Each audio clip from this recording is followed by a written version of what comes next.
No, it was a good little experiment. Trump indictment.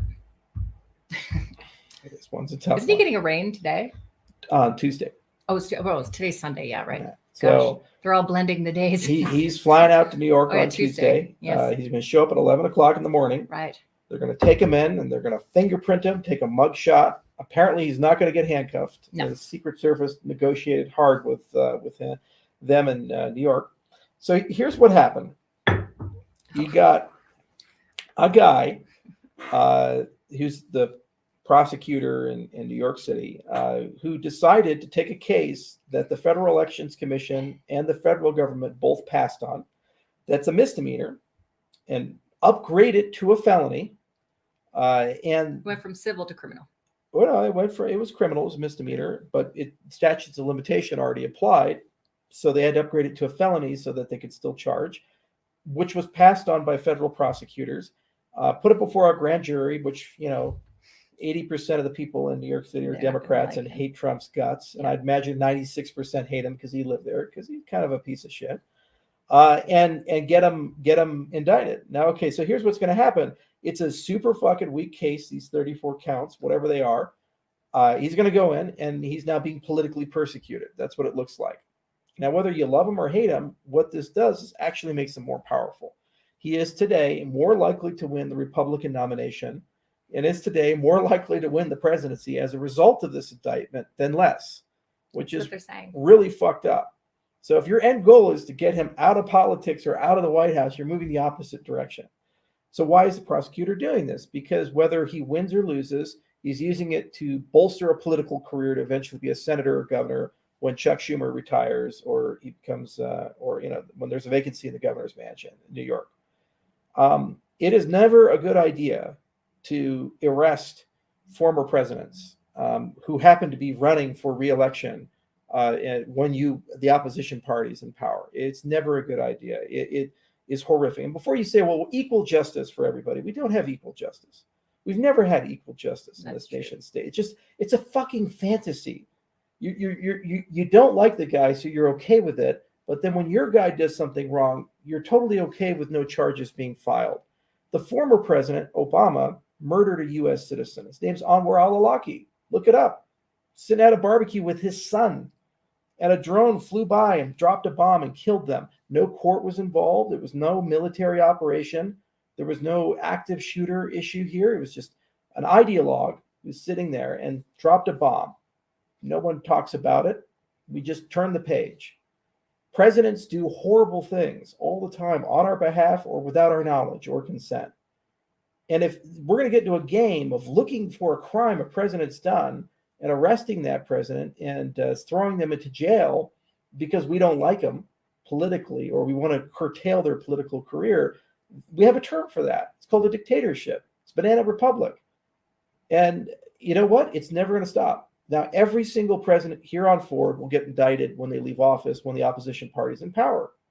It'll be Biden with the Hunter Biden stuff. They'll find some dirt on it.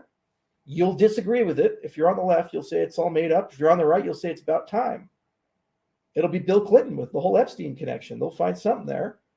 And or maybe the 500 things that he's had with sex crimes throughout the 40 years that he's in office. They'll find something there. A payoff. So it's okay to pay $500,000 for settling a sex allegation, and that it's not an influence of elections. They're literally using the same construction here for Trump.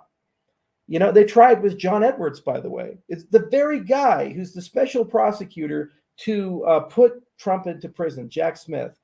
He was the guy who tried John Edwards and failed for the exact same crime.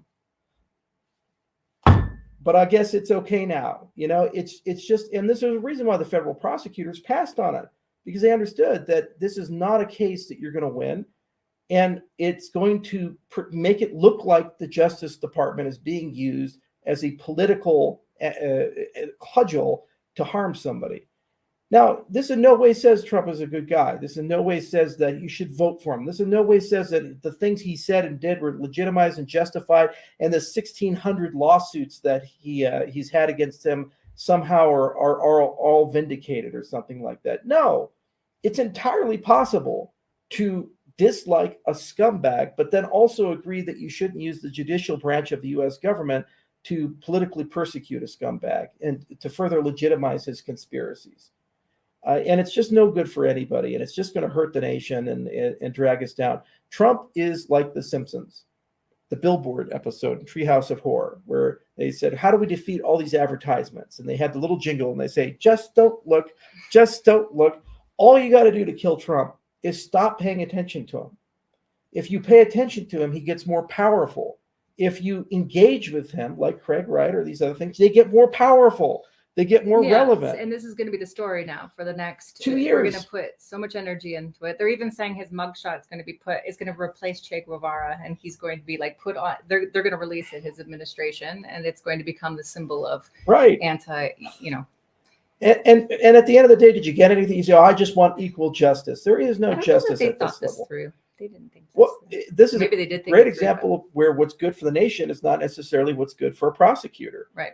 And it actually highlights how much prosecutorial misconduct happens in this nation.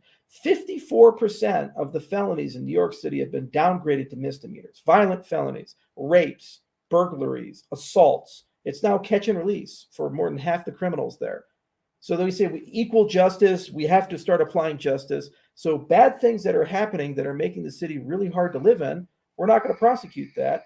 But then crimes that happened in 2016 that have no bearing or relevance to anyone's life or property or liberty, we're going to drag them out years later and form a grand jury and have the biggest political theater in New York history, U.S. history, for a court case and distract everything. Do you understand the resources prosecuting this case is going to take?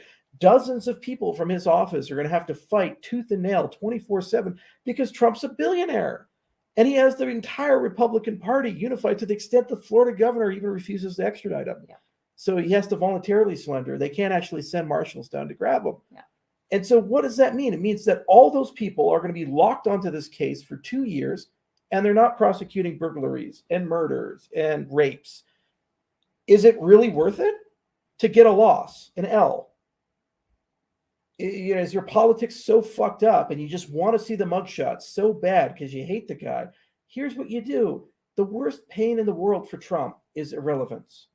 All you have to do is just not pay attention for any to him narcissist and pretend he doesn't exist. And that's a hell 10 times worse than a prison narcissism 101, cell. actually. Stop paying attention. Yes. Stop giving them fuel for their 100%.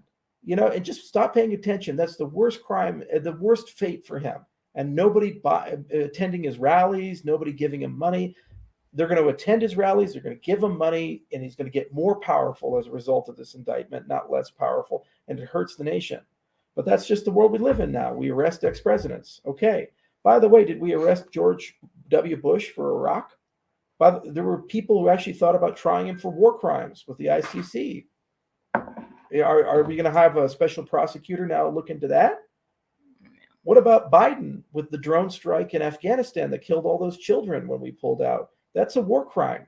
Are we going to prosecute him for that? Are we going to look into all the money flows into Ukraine or the Nord Stream pipeline, where the U.S. government says they may sort of didn't do it, but perhaps did it, but it's a good thing that they did it? One of the largest environmental catastrophes in European history caused by U.S. Special Forces working with the Scandinavians, the blow up a Russian pipeline. Are we going to try him for that?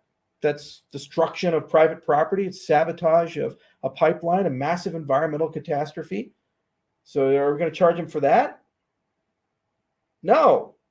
But Orange Man, bad. So we should just do that and pervert the entire justice system. Here's the thing. Also, if Trump gets him back into power, do you understand the consequences of giving the people in power the ability to do this? There will be a purge in the U.S. government at a scale you've never seen before.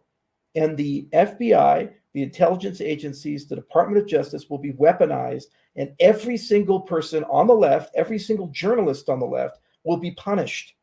And every prosecutor at the state level in red states will feel empowered to go after Joe Biden, Chuck Schumer, and Nancy Pelosi, and everybody else. Why not?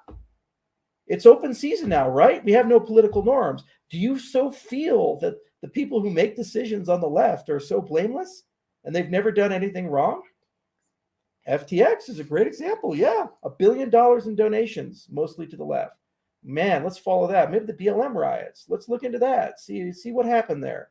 There's going to be a lot of stones that when you turn them over are very uncomfortable and inconvenient, and we let them go because they're political. And now apparently political crimes are crimes. So it's open season. That's what you want. That's the America you want. That's how you get a civil war. That's how you get irreparable damage.